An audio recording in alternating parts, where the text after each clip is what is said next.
Entre tanto, Carlos, hemos recibido a nuestro invitado, podemos conversar con él sobre el discurso de Dina Boluarte. Así es.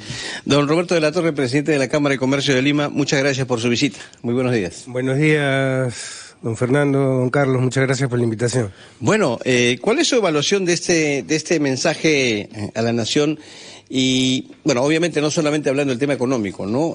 Hablemos, a ver, tema por tema. En el tema de seguridad, ¿qué les pareció? ¿Los ha dejado preocupados a ustedes el mensaje? Sí, bueno, el mensaje como tema general fue largo nuevamente y con muchas generalidades y no se profundizó en temas prioritarios como seguridad. Hubo varias omisiones que ahí después las podemos comentar. Y específicamente en el tema de seguridad sí nos dejó preocupados porque lo que se mencionó, por ejemplo, del Plan Perú Seguro, es un plan que ya viene implementándose desde enero del 2024. Entonces, lo que se ha debido ahí decir es qué impacto ha tenido, qué resultados concretos ha tenido, porque en realidad hemos visto que las cifras no se han movido. Si vemos indicadores como homicidios, victimización o percepción de inseguridad de la gente, la aguja no se ha movido. Entonces, lo que se ha debido ahí comentar, nos hubiese gustado escuchar es qué se va a hacer en relación a este plan para tener un impacto en esos indicadores principales. Hablamos de tema de brecha policial, 60.000 policías, que es la brecha. Comentaron que han ingresado ya 16.000 y 4.000 más, pero no se ha comentado que salen, según la misma información de la Policía y de la Dirección de Recursos Humanos, que se retiran al año 5.000 policías. Entonces, si estamos hablando que están entrando 5.000 o un promedio 6.000 policías, pero si salen 5.000, se dan de baja 5.000, entonces nunca se va a reducir la brecha. Máximo, según los mismos datos que han dado en el discurso, quedarían 1.000 policías, o sea, no vamos a demorar 60 años en reducir la brecha. Entonces, ha debido ser específico cómo piensan reducir esa brecha, ¿no? Y además, ya en el tema económico ha dado, bueno, datos que ya se habían dado a conocer anteriormente, que el Perú podría crecer este año entre 3,1 y 3,5%, ¿no? Lo que colocaría, dijo ella, al Perú como una de las economías con mayor dinamismo en América Latina. Pero hay un tema económico, ¿no?, que nos llamó la atención y quería verle un comentario. Ella dijo que en el caso de Petroperú vislumbraba un futuro promisorio, prometedor, positivo. ¿Cómo ha tomado eso? Correcto. En relación a la inflación, si bien es positivo que estemos entre, según el discurso, 3,1, 3,5... Pero luego modificó, corrigió el ministro de Economía. Que no, corrigió error. Lo del déficit. Sí. Y ahí lo podemos comentar, ¿no? Pero en realidad todos los especialistas y la Cámara también en sus proyecciones está entre 3 y 3,1, o sea, está aproximadamente ese crecimiento. Pero hay que tener en cuenta una cosa también, que ahorita estamos aprovechando un boom de metales, ¿ya? O sea, los precios tanto de cobre, de oro, están bien altos. Entonces, justamente esa ola debería aprovecharse y poder tener tasas de crecimiento mayores. Nosotros debemos retomar tasas de crecimiento de 5 o 6%. Con 3%, 3.1 es insuficiente para ir reduciendo pobreza y llegar a niveles prepandemia de 20. Entonces, eso era importante también escuchar qué medidas van a tomar para retomar esas tasas de crecimiento, ¿no? Y en relación a Petroperú, sí, ahí nos sorprendió bastante porque ese comentario que se avisoraba un horizonte promisorio, en realidad todos coinciden en que Petroperú está prácticamente en quiebra, y lo que ahí preocupa es porque no se está mencionando, o sea, la percepción que deja es que van a fortalecer y seguir apoyando a Petroperú. Esa es la percepción económica que queda. O inyección, que han dicho que no, pero también el otro tema es garantías.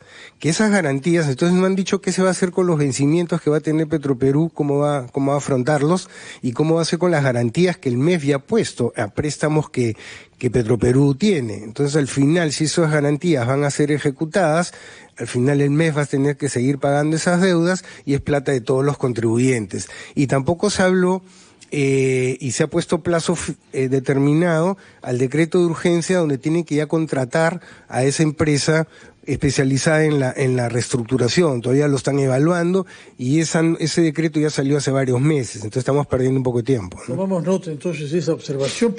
Yo le ruego que nos acompañe a una breve pausa y lo tomaremos escuchando sus opiniones sobre las cosas dichas y las cosas calladas, que me interesaría mucho que usted nos haga saber qué omisiones cree usted que hubo en este discurso de más de 4 horas. Vamos a una pausa y retomamos nuestra conversación con el presidente de la Cámara de Comercio de Lima, el señor Roberto de la Torre.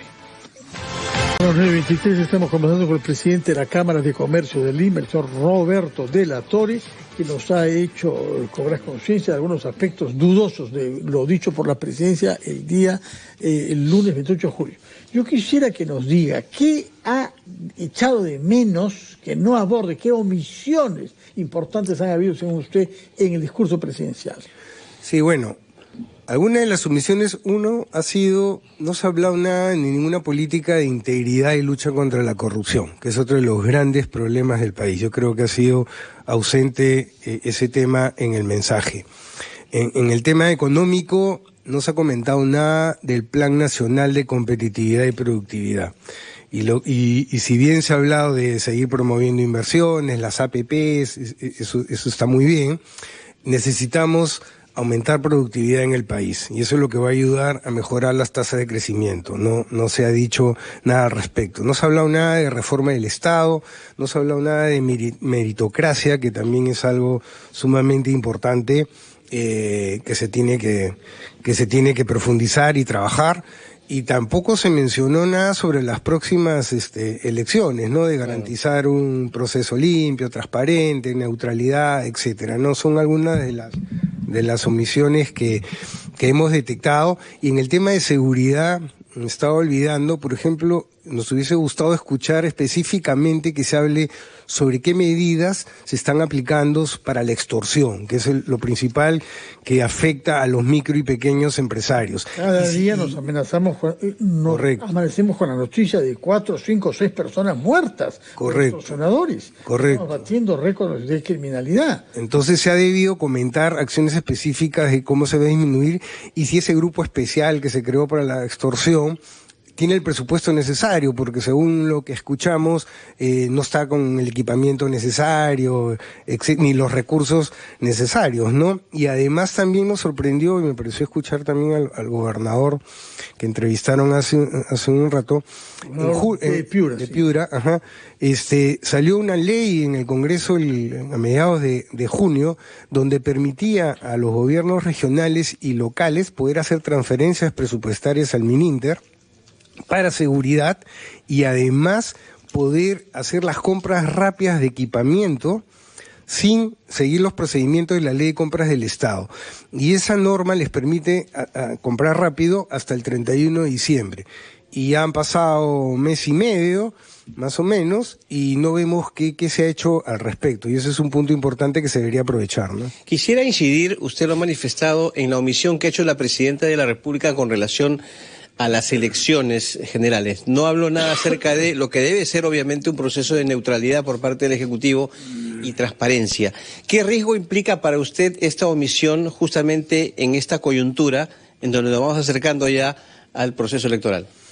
Bueno, en primer lugar, en el discurso que pasaron, en texto que se omitió, sí figuraba esa mención, ¿no? Pero ya estaba en el papel, ¿no? Entonces, bueno, ahí no sabemos por qué se recortó, pero era importante que lo comente porque se nos viene todo un proceso de elecciones y uno espera que el gobierno tenga esa neutralidad y garantice ese proceso y que para que la ciudadanía esté tranquila, ¿no?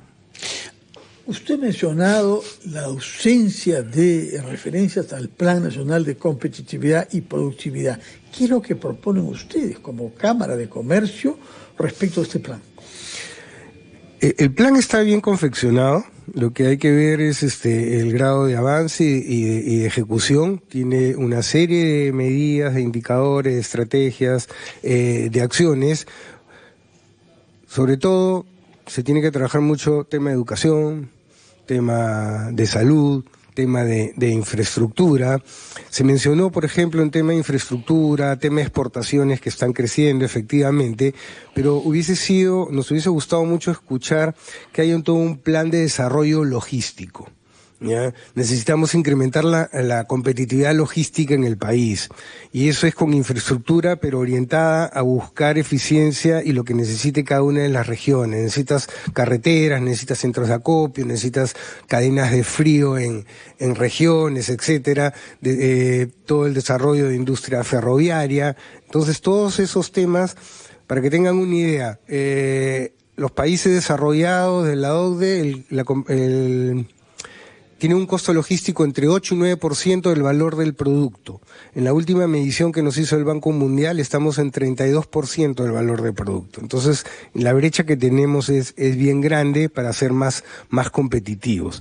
Entonces, se tiene que trabajar mucho en eso. Se ha hablado así por separado de algunos temas de infraestructura, pero debería haber todo un plan integral, que integra todas las regiones para mejorar esta competitividad logística, ¿no? Ahora, la minería ilegal es otro de los temas que está agobiando al Perú, ¿cierto?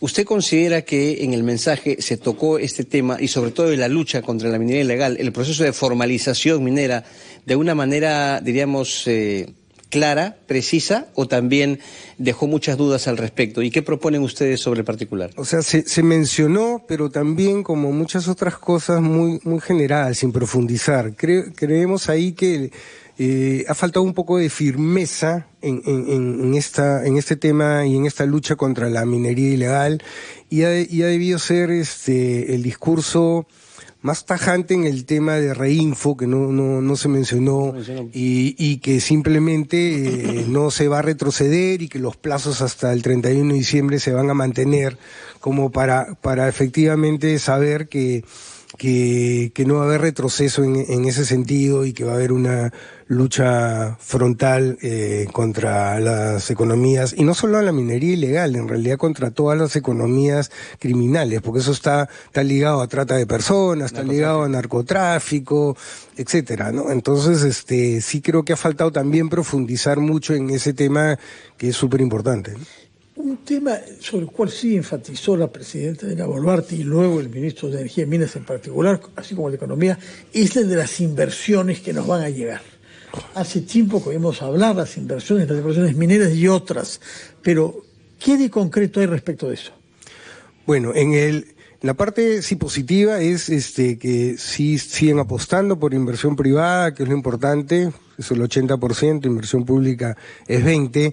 El desarrollo de APPs y proyectos en activos sí es una buena noticia, se espera 8.200 millones para este año, y mencionaron que para el 27 incluso había una cartera de 10.000 millones, que eso sí ha sido novedad, no estaba en los comentarios, en los pronunciamientos que había hecho Proinversión. Entonces, eso es positivo.